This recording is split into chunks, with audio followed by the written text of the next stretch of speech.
focused on it too. So. I think we're recording. Carrie Jane, are you there? Good morning, I'm here. All right, I'm going to use someone else's computer. And it's just about 10 o'clock, so apparently we have perfect timing to save the day. Thank you, Steve and Emma. And yep, no problem, Emma.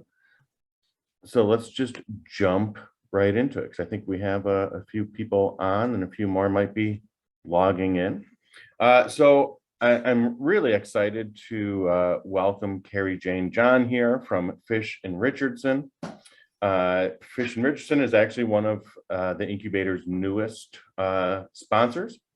And if anyone out there has any questions about intellectual property, trademark, copyrights, they're absolutely a wonderful group to reach out to.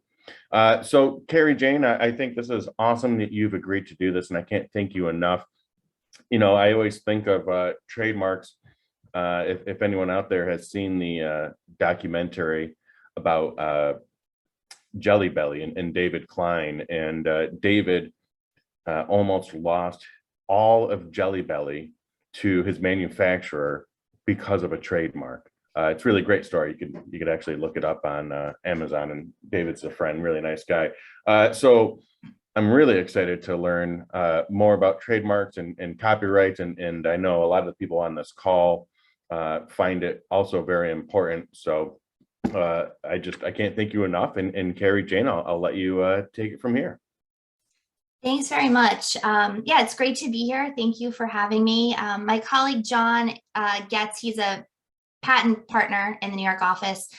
He's hoping to join, but he got tied up, so I'm not sure if he'll make it. But anyway, so today is really intended to give you sort of an overview of trademark and copyright law. But please feel free, if I'm telling you things you already know, please feel free to interrupt me and ask questions. And we can always come back and hone in on other topics. I find that when we do these presentations, we usually spend the majority of our time on trademarks simply because it's, I think, much easier to give an overview of trademark law. I think copyright, it's a bit difficult to give an overview without getting into sort of the specifics of different types of works. But again, we're happy to come back and do another presentation if there's anything specific that you're interested in. And I know we have a small group, so if you want this to be more of a conversation, happy to do that. But with that said, I'm going to share my screen. Hopefully no issues. Can you all see that? Yes. Yep. Okay. Oops. Looks perfect. Let me just, sorry, I'm going to just try to move it because of the camera. Let's try one more time. Sure. Okay. All right. You can see that? Yes, we can. Okay. Great. Okay. So starting with trademarks. All right. So what is a trademark? A trademark is a source identifier. It tells the public where the goods or services are coming from, right? It identifies a single source of the products and services. Very important, trademarks are different from copyrights and patents. Copyright law protects original works of authorship, and we'll talk about that in a little bit. And patents protect new and non-obvious inventions. Generally speaking, I wouldn't ask a trademark lawyer much about patents because we stay away from that, generally speaking. And I think it works both ways. Okay, so what is the purpose of trademark law? There are two basic functions. So first is to protect consumers. So to protect their expectations and to also prevent fraud, confusion. So when I walk into, say, a supermarket, I know sort of the quality of the goods or the services. I know what to expect when I'm, buying a particular product or service. And then trademark law also protects the trademark owner's investment in their brand. It protects their goodwill, their reputation. They know that by using their trademark, they're able to distinguish their product or service from the inferior products or services of another entity. Okay, so what can be a trademark? Lots of things. I think that the quintessential example is the name or logo of a company. Also, trademarks, the name of a band, a musician, characters, slogans. So for example, the famous slogan, "What's in your wallet?" I mean, slogans, there's one thing to note is a lot of clients like to file trademark applications for a lot of slogans. I find that the US Patent and Trademark Office is making that increasingly difficult, which we can talk about in a little bit. But basically, there's this idea that slogans are often descriptive, that they're not distinctive. And so it's important these days, if you're picking a slogan, to really try to pick one that's not descriptive, which can be hard to do. And we'll talk about what that means in a moment. Other types of trademark: product configuration or packaging. So for example, the shape of the Coca-Cola bottle or the shape of Hershey Kisses. Colors. So I think a great example is the Christian Louboutin shoe, the red sole. That's a trademark. Also sounds. So NBC's famous chime, they own a trademark registration for that. And then also now scents are also or can be trademarks. And I didn't know until I was making this presentation that Play-Doh has a trademark in the scent of their Play-Doh. So I think that's kind of cool. Okay, are some trademarks better than others? Absolutely. So there's a range of different types of trademarks, a spectrum of distinctiveness, as we call it. So some marks are what we call distinctive, and those are always protectable. Certain terms are not distinctive, and those are not protectable as trademarks. So starting with sort of the weakest, that's generic terms. We don't even call them marks, because if it's a generic term, it can never be a trademark.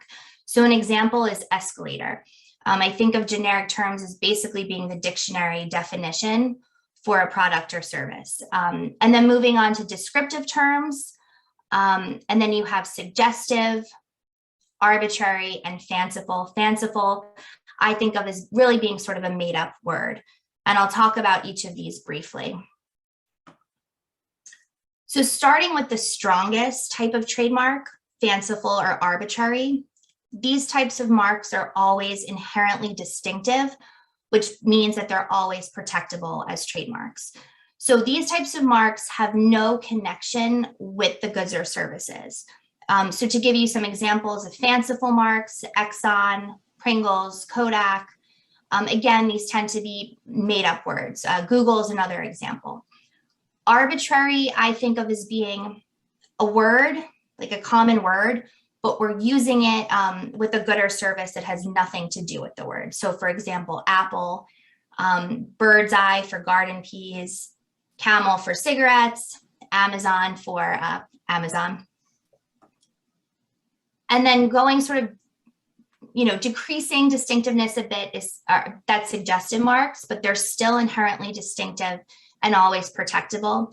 So these are marks that sort of hint at the nature of the good or service, but it's still not totally obvious. And sort of the legal way of saying it is that it would require a mental leap to understand the nature of the good or service. So some examples: chicken of the sea for tuna, public storage, igloo. I think igloo is a great example because it's for a cooler.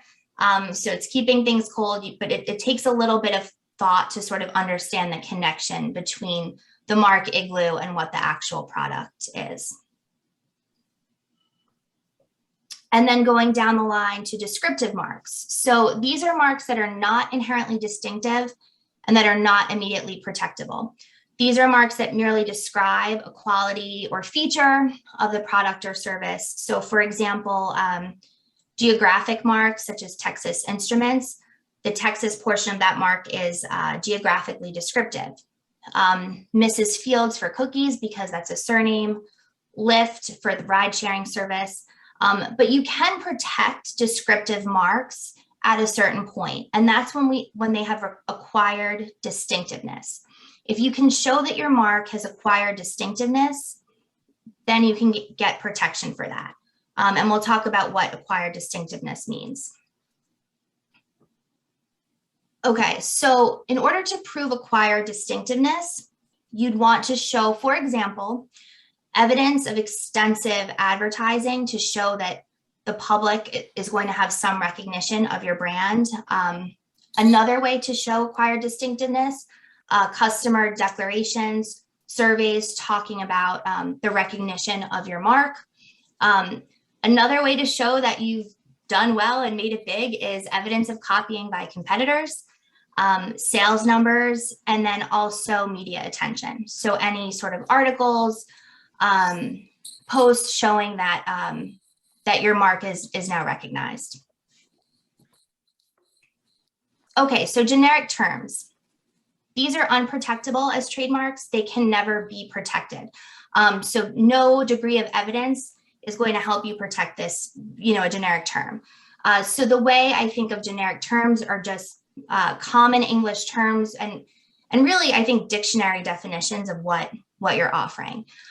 So a great example, aspirin, escalator, cornflakes. And a way to think of sort of a generic term versus a trademark would be ibuprofen, the generic term, versus a trademark, Advil. And so some marks that are at risk of becoming generic, meaning that they're marks now, but they've been so commonly used as generic terms that they may no longer be protectable. At a certain point, Kleenex, Band-Aid, Rollerblade, Xerox. I was actually shocked preparing this that Rollerblade is still a protectable trademark. As a trademark lawyer, I probably should have known that, but I was shocked by that. So something to bear in mind. And we'll talk about more sort of how to protect a mark from becoming generic. Okay, so for brand owners, there's sort of a process to choosing and protecting a mark, and we'll go through that now. So the first step is selecting your mark, and some do's and don'ts for you. The first thing that you should do is pick a mark that is inherently distinctive. So going back to that spectrum, you want to pick something that's fanciful, arbitrary, or suggestive. That way you're starting out with a strong mark that's protectable. You want to choose a mark that's easy to pronounce and remember. So a great example, Google. It's a fanciful mark, but it's also easy to pronounce, easy to remember. Another thing that you could consider doing, depending on what it is you intend to offer, is creating sort of a family of related marks. What we mean by that is you have sort of a mark that kind of runs through all of your products and services. So I think the easiest example is for video games.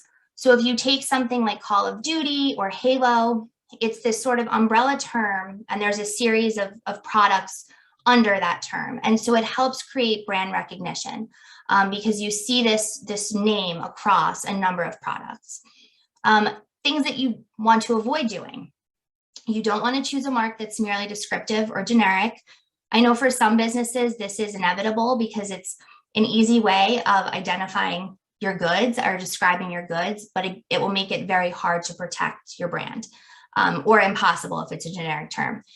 You also want to avoid choosing a mark that has a negative connotation, either in English or another language. There are some cases where someone picked a term that in English was great, and then they realized when they started doing business in another country that it has a very negative connotation.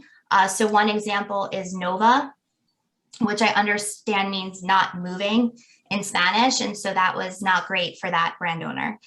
And then another thing that's very important, you want to avoid choosing a mark that perhaps right now seems really attractive, but down the road is going to be very sort of passé or very common. I think this is a really difficult thing to avoid because hindsight's 2020, right? It's hard to know what's sort of going to be popular 10 years from now. But it is something to bear in mind, sort of, is this a term that's going to become really common? In which case it could be very, very difficult to protect your brand down the line.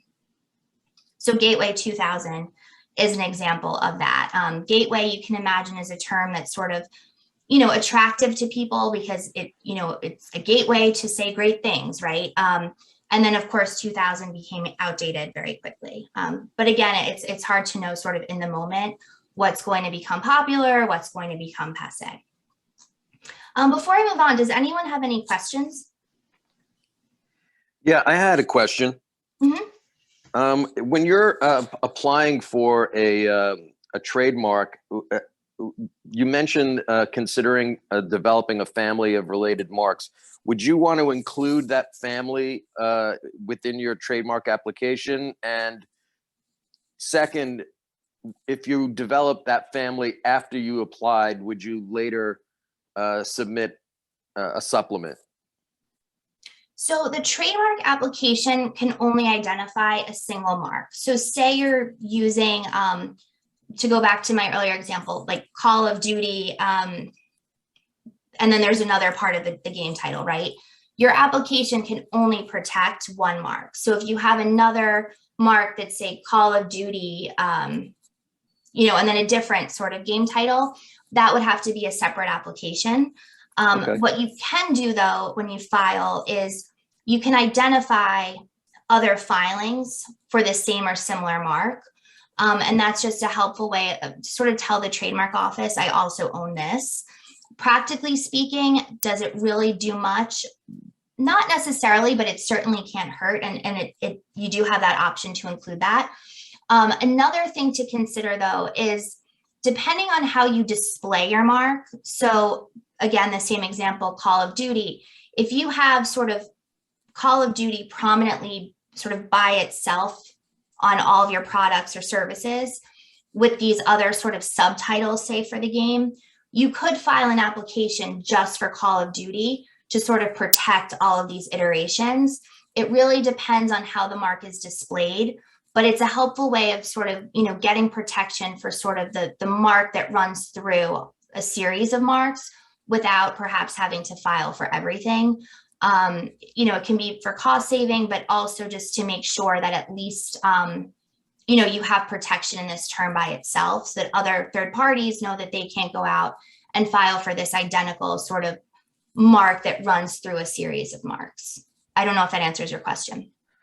It does, but I understand it's a complicated concept, so I don't want to take up too much any more of your time.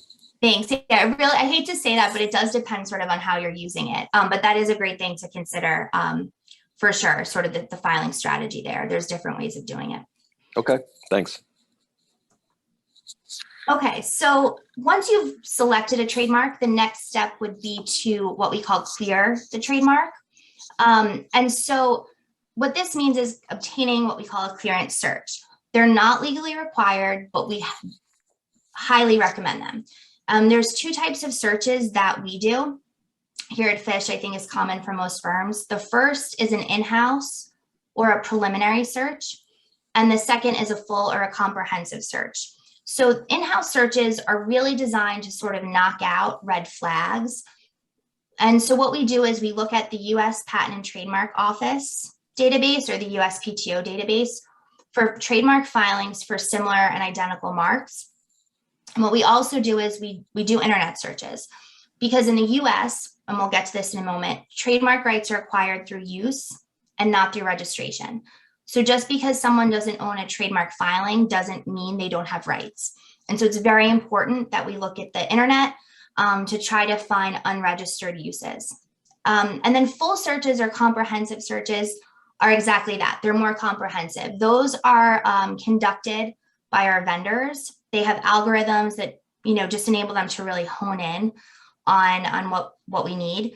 And they're also able to access databases such as business name registries, domain name registries. And so those are helpful too. I think the real difference is that the full searches tend to be more expensive, but they are super helpful, especially if you're looking for a mark that is descriptive, where there might be a lot out there. They, again, help us sort of hone in on exactly what we need. And so even though we recommend searches, there are limitations to them. So for one, even with the vendor conducted searches, it can be hard to find unregistered uses if it's just not, say, a big business. If they're not highly visible, they can be difficult to find. And then also when we're giving our analyses to clients, there is sort of an inherent subjectivity to it. It often comes down to our own opinions. So anytime we're giving a risk analysis, you can never say with 100% certainty, this is definitely the risk, but we are certainly able to give clients a very strong sense of that. And then also there can be conflicts across jurisdictions. So A lot of the time clients will ask us to do a global search, and those are really our prelim searches where we're looking at all the different trademark databases across the world. And a mark might, for example, be descriptive in the US, but perhaps not in another country. And so you might have better odds outside of the US than you would in the US, depending on the meaning of the mark. But that's always something that we can opine on. Okay, so acquiring rights in a trademark. So as I mentioned earlier, in the US, trademark rights are established through use and not through registration. So what does use mean? We call it in the ordinary course of trade or use in commerce. And I think the easiest way to understand this is, did you sell a good or service under your mark? That's how you establish use.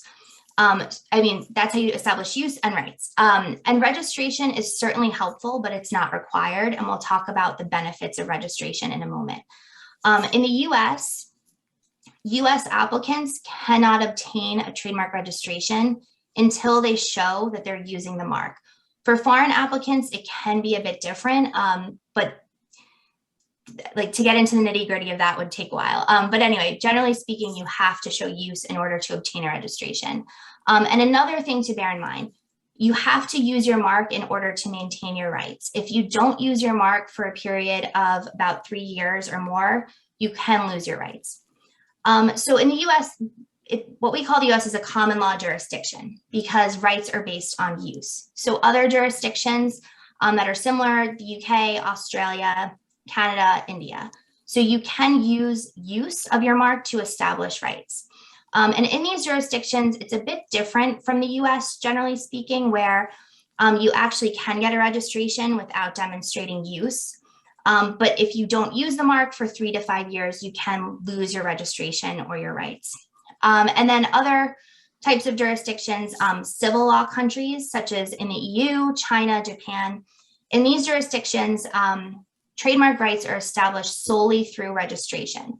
There might be some exceptions, but generally speaking, you really need that registration. And you don't need to demonstrate use to get a registration. But again, if you don't use the mark for a period of 3 to 5 years, depending on the jurisdiction, you can lose your registration and lose your rights. So, Carrie Jean, if you're actually making an application in the US for a trademark, how would you show use of your trademark? Great question. And that is, I think, my next slide. There you go. Yeah, so just to take a step back, and then I'll get into what you have to show. There's 2 types of applications that you can file as a US applicant. There are different types of sort of filings for foreign applicants, but to just focus on sort of for US applicants, the 2 types are a use-based or an intent to use application. So for a use-based application, when you file, you have to attest to the fact that you've been using the mark, and you provide the date of first use. So the date on which you first sold your good or service under the mark. The other type of application is an intent to use. When you file the application, you're attesting to the fact that you have what we called a bona fide intent to use the mark. What this means is you have plans to use this mark within a certain time frame. You generally have up to 3 years to prove use, so that's the time frame I typically give clients. And so for an intent to use application, you don't have to provide evidence of use when you file, but you do have to provide evidence of use in order to get the registration. So within 3 years of the application being approved. And so why are intent to use applications attractive to clients? So as you know, in the US, you get rights through use and not registration. So the day that you first sell your goods or services, that's what we call your priority date. So if you end up down the road in a dispute with a third party, you're going to rely on your priority date to say, hey, I used my mark first. So with an intent to use application, your priority date would actually be the date on which you file your application. So before you've actually started using that. The only caveat is the mark actually has to register. So that application has to mature to a registration, but it gives you that earlier priority date. And so that's why it's very beneficial to clients who know they're going to start using the mark soon or are certain that they're going to do so. And so in order to prove use of your mark, so with the use-based application, that's upon filing, with the intent to use application that's down the road before the registration issues. So for goods, there are different ways you can show use. You can show the mark on the actual product or service. So for clothing, it can be a tag. For products that are in packages, super easy, just an image of the actual packaging. You can also show printouts from websites. So if it's a product that's sold online, it can be an image of the product on your website. And then you'd have to show sort of an option to purchase the product. So that's what we call a point of sale material. For goods, advertising materials are not sufficient. For services, it's a bit different. Advertising may be acceptable, but it really has to reference the services.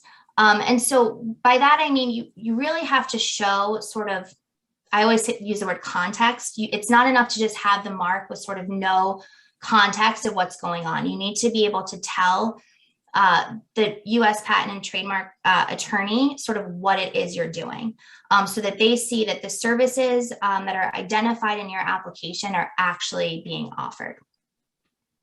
And so, for example, clients offering software services will often use a printout from their website that has the mark and then sort of describes the software services that they're offering. And it's great also, you know, generally speaking, we like to have contact information or other information on that web page that tells consumers how to access those services. I find that a lot of the time the web pages have that, you know, at the bottom, it might have a contact us option, something like that. So generally speaking, it's pretty straightforward. You don't have to provide a lot of evidence. We usually do just say one web page printout, sometimes two. Does that answer your question? Yeah, that Okay. that is helpful. So let's say the service is a financial services firm. You would want to have on your website the name and then a kind of a description of the type of services. Exactly. Okay, and then I mentioned like family of services. What if that website also included reference to the family of services? Would that kind of muddy the waters, or would that be helpful? I think that's fine. I mean, as long as it shows the actual mark from your application, that's totally fine. So you want to make sure, if you're using sort of different iterations of your mark, that the mark that's identified in your application is shown prominently in your specimen or the evidence that you're submitting. So to give an example, we might have clients who have a house mark that, you know, so that say the name of their company. So to give you an example of a non-client, say JP Morgan, right? If they have, you know, a service that they offer that's like, say, JP Morgan Securities. funds, or yeah. If that's the only way they ever display it adjacent to that other term, that could be a problem if the mark they're seeking to register is JP Morgan by itself. But typically on their website, they'll have JP Morgan prominently at the top, and then subsequently, say in a heading, it might say JP Morgan Securities. That's fine, as long as we can point to the mark as it's shown in the application at some point on that evidence, and show prominent use of the mark in that manner. But if there are other iterations of the mark on the same page, that's generally fine. Okay. Thank you. That was a good example. Yeah, we deal with that a lot, where especially when it comes time to renew the trademark. So it's worth mentioning, you know, you need use in order to get a registration. And then 5 to 6 years later in the US, you'd also have to prove continued use. And then every 10 years after that. And so it gets tricky. For some reason, especially in the financial services context, I think oftentimes for insurance clients where they'll have sort of this service that they stopped, but customers will still be using it until it sort of runs out. And so it becomes difficult for them to prove use over time, or, you know, they'll start using the mark with another term like JP Morgan Securities. And so that can make it difficult to prove use as time goes on. So it's also something to bear in mind, is that you really want to consistently use your mark in order to even if you still have a website that prominently displays it. No, as long if you saw the website that prominently displays the actual registered mark, then you're fine.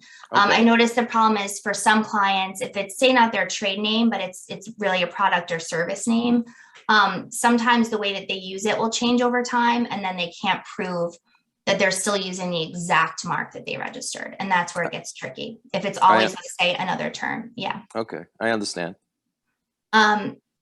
Okay, and so once your application is filed, it will be reviewed by a U.S. Patent and Trademark Office attorney. Assuming there are no issues with your mark, it will be what we call approved or published. And then third parties have 30 days to potentially oppose your application. And so that's if they think, for example, that they have prior rights in a confusingly similar mark, they can oppose your application. That ends up becoming like litigation if it goes all the way. But really the end result would be either your application is approved or it's rejected. And then after that, assuming that no oppositions are filed, your registration would issue. Again, for the intent to use application, though, you would have to prove use at some point after approval and before registration, whereas for the use space, you're going to be filing evidence of use upon filing the application. Okay, so to go through the benefits of registration in the US, I think one of the most important things is that it sends a message to third parties. So it's easy for others to learn of your mark, and it might prevent them from adopting a similar mark. So when I do clearance searches for clients, if I see that someone has registered a similar mark, I'm going to be a bit more concerned than if I see someone's been using a similar mark for 10 years and hasn't bothered to register it, because it can send a message that, look, this third party is really trying to protect their brand. Another benefit, it helps the trademark office sort of do your job for you, because they will block confusingly similar registrations. They don't always do this. Sometimes they'll say, oh, they should have blocked that one, and that's where you can come in and oppose. But generally speaking, they're supposed to sort of be the gatekeeper for that. Another benefit, registration gives you national rights. So if you aren't registering your mark and you're just using it, again, you'd have rights, but they would be limited to a certain territory. So if you're in New York and someone starts using a similar mark in California, you might not be able to stop them without a registration. It also gives notice of your rights. So again, it sends a message to third parties that you want to protect your brand, but it also gives them notice and makes it more difficult for them to establish good faith use of their similar mark. And that would sort of come up in the litigation context, which I'll talk about in a moment. And then also it just serves as evidence that you have a valid and protectable mark. So if we're going to send, say, a cease and desist letter on behalf of a client, it's a bit more powerful when they have a registration that we can point to, as opposed to no filing at all, especially if it's a weaker mark, something that's not as, say, fanciful as Google, and that's a bit more descriptive. Having that filing is particularly important for enforcement. Another benefit, the right to use the registration symbol. Very important to keep in mind, the R symbol can only be used for registered marks. You can use the TM or SM symbol for unregistered. The R symbol is only for registered marks.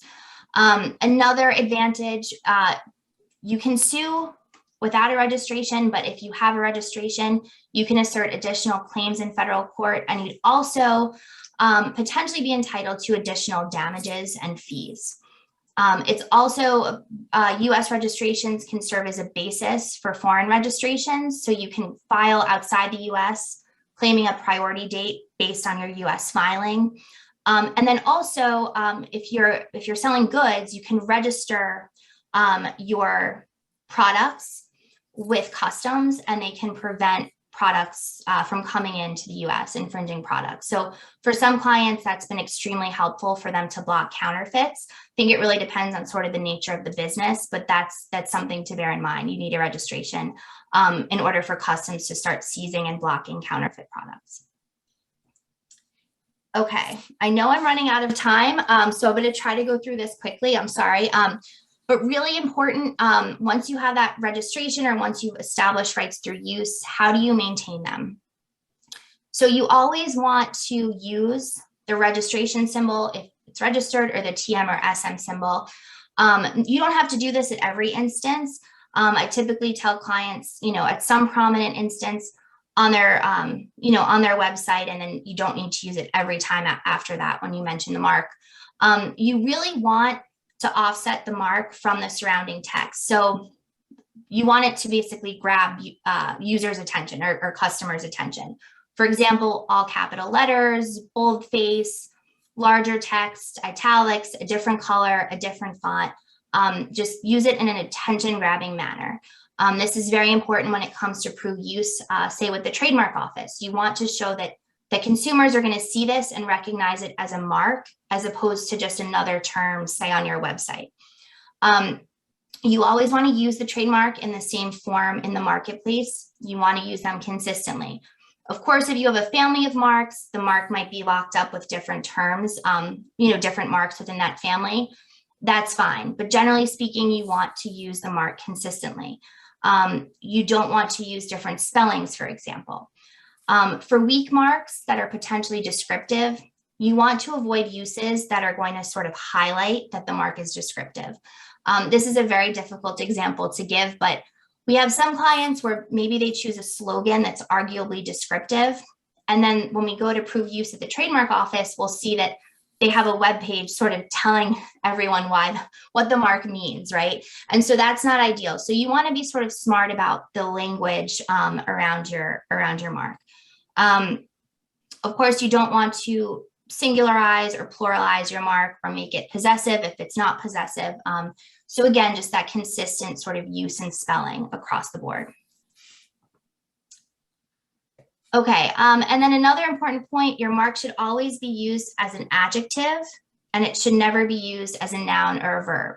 So some incorrect uses, which I think we've probably all done. Can you Xerox a report? I want to go rollerblading. I'm going to Google this. Instead, these terms should be used as adjectives. So could you make a Xerox copy? I would like to go rollerblade skating, do a Google search, etc. Okay, and then very, very critical is monitoring the marketplace and enforcing your mark. So you want to look at trademark filings, and you also want to look at unregistered uses to sort of get ahead of issues before they really sort of explode. There are watch services that clients utilize, so services that will alert them to new trademark filings, new domain name registrations. We also have watch services for social media. So as your brand grows, it's really important to make sure that you're monitoring to see if there are third-party uses that require attention, because they can sort of increase over time, and it's really important that you get ahead of it. Otherwise, your brand can become diluted, and it makes it a lot more difficult to enforce when there are more third parties using similar marks out there. Okay, and for trademark infringement, just to sort of understand what it is that constitutes infringement or what the courts look at, in order to establish infringement, you have to show that there's a likelihood of confusion. So there are several factors that courts will go through. The first, the strength of the plaintiff's mark. So going back to that spectrum of distinctiveness, how distinctive is the mark? The weaker the mark, the less distinctive it is, and the less likely someone is to infringe on it. The similarity of the marks, sight, sound, meaning, the similar or related nature of the goods or services, evidence of actual confusion. So have customers already been confused about the source or affiliation of the products? The channels of trade, so where, how are you selling the products or services? Purchaser sophistication, what this means is how careful are consumers when they're looking to buy your products or services? Oftentimes, if the goods are really cheap, then we might say that there's less of a degree of care versus something that's very expensive, where customers generally are going to spend more time sort of scrutinizing the product or service. And then also intent. So for example, was the defendant aware of the plaintiff's mark? Was there an intent to trade off of their goodwill? Okay, and then how do you lose rights in a mark? So if the mark becomes generic, so going back to those examples from earlier, aspirin and escalator were once trademarks. And then again, those marks at risk for becoming generic: Kleenex, Band-Aid, rollerblade, Xerox. And then another way to lose rights in the mark is if you abandon the mark by not using it. So one example, TWA. And then how long do trademark rights last? Potentially forever, as long as you continue using it. So to give you some examples, these are marks that have been used for hundreds of years. Okay, and why do trademarks matter? Again, it's a way for consumers to identify the source of products. It denotes quality. It prevents confusion, and if properly used, you can maintain a trademark forever throughout the life of your business. And so trademarks can be extremely valuable, or some of the most valuable assets to a business. So I know I've pretty much run out of time as we're getting into copyright, so I apologize. But as I mentioned, for copyright, we tend to go pretty quickly because it's a lot harder to sort of give it an effective overview without getting into the specifics of different types of work. But to go through this quickly, copyright protects original works of authorship that are fixed in a tangible form. So to go sort of to the originality requirement, only a minimal degree of creativity is required to render a work original. So what does this mean? A phone book, there's really no creativity or originality there. That's not going to be sufficient, but you don't need to show a lot. And what does fixed mean? It has to be fixed in a tangible medium of expression and sufficiently permanent. So to give you an example, a speech. The speech itself would not be protectable because it's not fixed. But if you've written the speech or you've recorded the speech, now it's fixed in a tangible medium of expression. Okay, so some copyright basics. What does copyright protect? It protects what we call a bundle of exclusive rights. So your right to reproduce, make derivative works, distribute copies, publicly perform, and publicly display.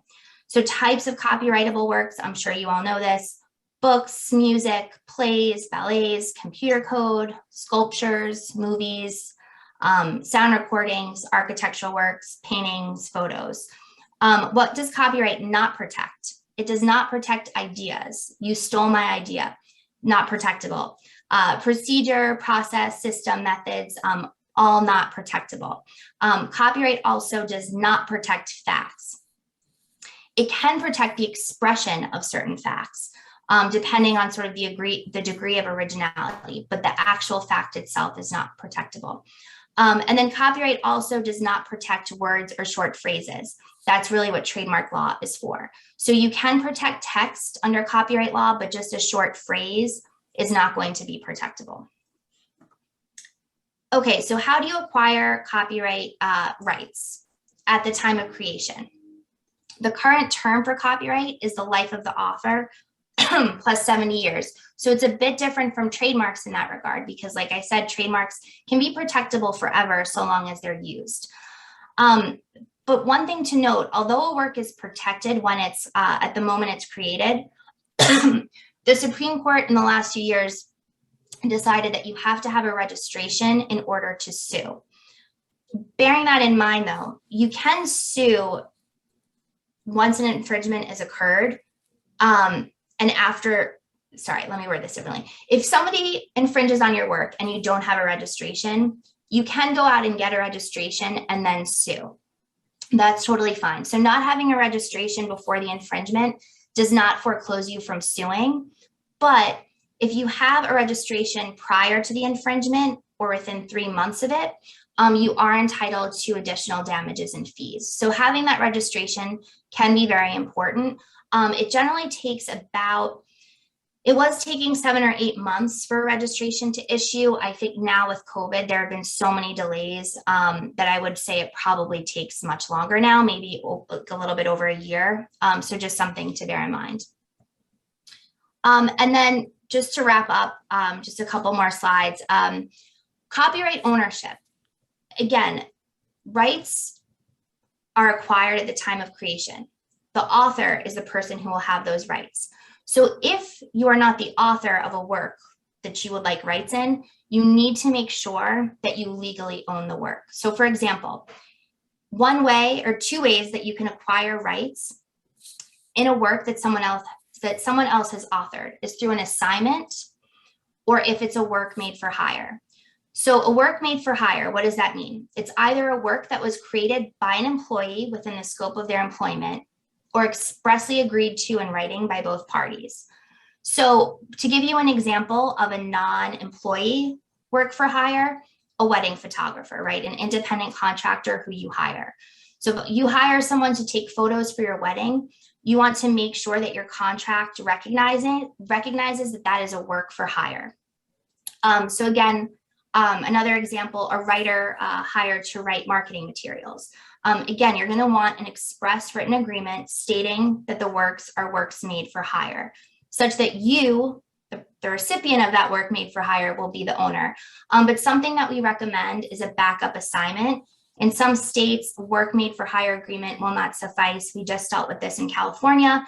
So to have a backup assignment is very important. And we often prepare just quick templates for clients on this. So if that's ever something you need, certainly let us know. Okay, I'm going to skip through the fair use analysis, but I can certainly go back to that if you have questions. And then just to finish off some copyright misconceptions and sort of the facts. So one, it's not copyrighted unless it's registered. Again, copyright protection exists at the moment of creation, not registration, but you do need that registration in order to sue. It's on the internet, so it's in the public domain. Wrong. Most of what we see on the internet is protected by copyright, even social media posts. My use isn't quote unquote commercial, so it's okay.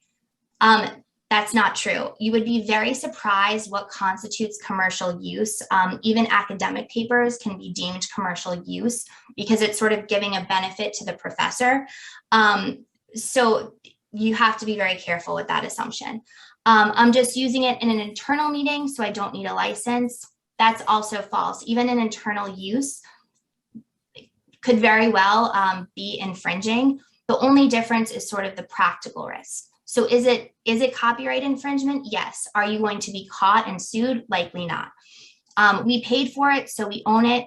Again, that's not correct. You want to make sure that you actually own the work through an assignment or that you're authorized to use it, say through a license.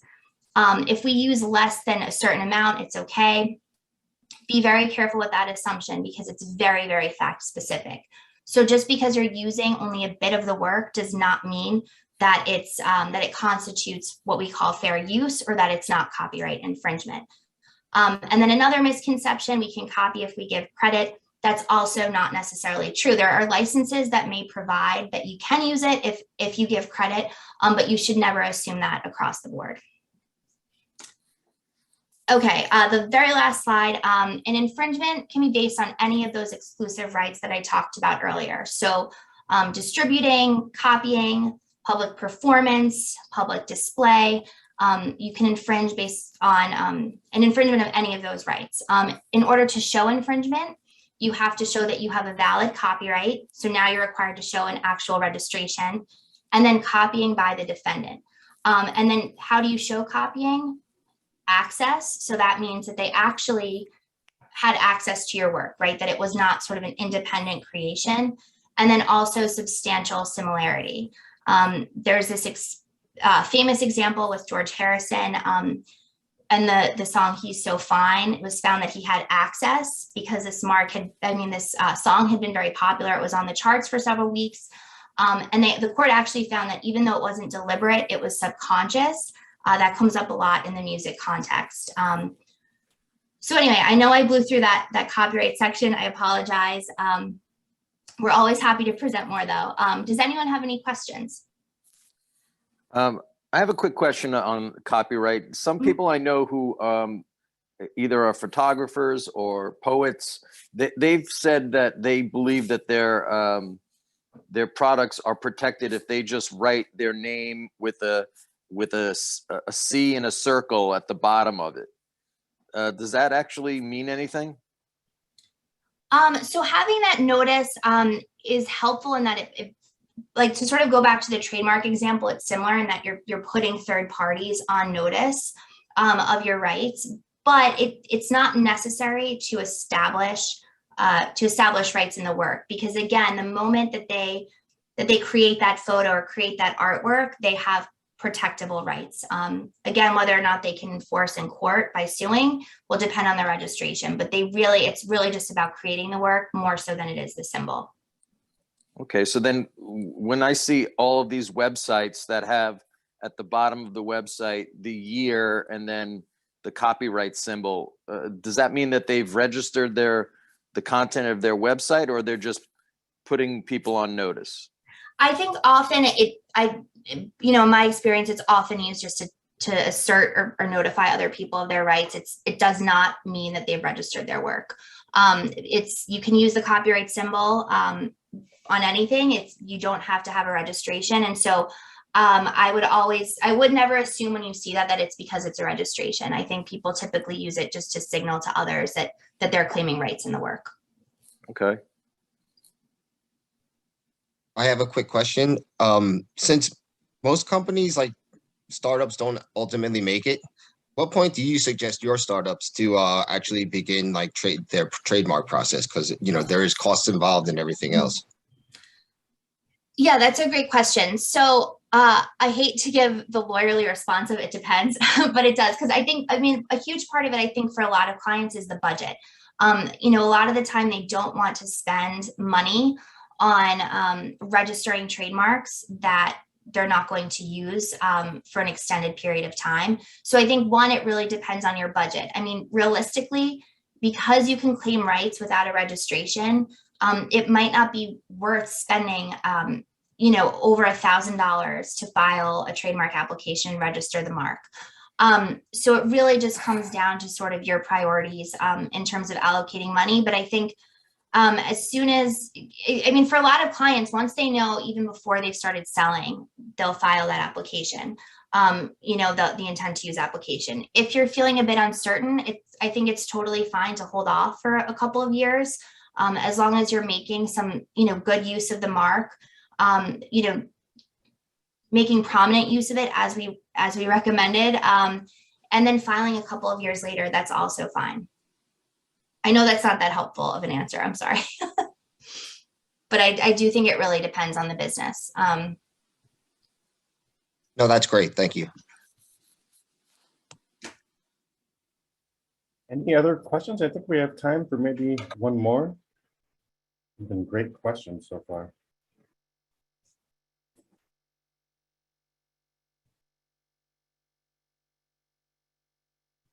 You're going to have to pay next time you want to ask Carrie Jane a question. Now's the great chance.